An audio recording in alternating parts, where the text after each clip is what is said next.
Non-ENT doctors, they don't have that much instrumentation than ENT doctors. But otherwise, it starts in the same way with any doctor. So they make a comprehensive interview of background things and symptoms. Then the doctor looks into the nose, that is the anterior rhinoscopy, and into the mouth and ears. The ENT doctor then continues and usually do local anesthesia, and he does nasal endoscopy, a possibility to look better into the nose and to see the structures and make the idea what is the cause of the symptoms.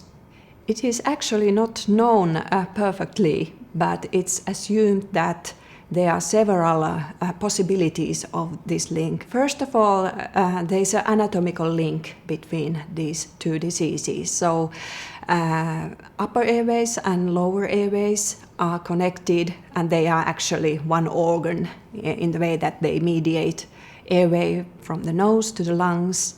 And then, of course, when you breathe the air, all the irritants, allergens, microbes are pretty similar, and that's why probably people have very often both CRS and asthma. Then it's also thought that immune system mediates both CRS and asthma, and then also nerves might cause problems in upper airways and also concomitantly in the lower airways. It's important to diagnose it because it might really very much affect the asthma balance and that the asthma is in control.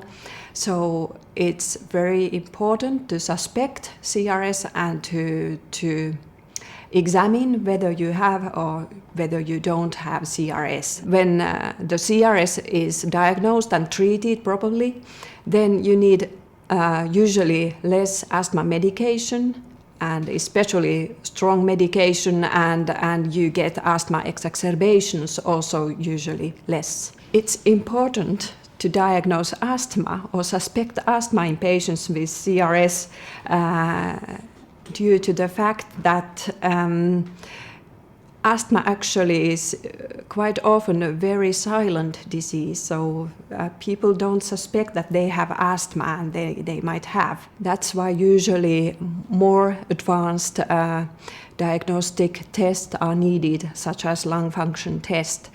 And if asthma is found and treated properly, then quite often also CRS requires less medication, and the patient feels much better.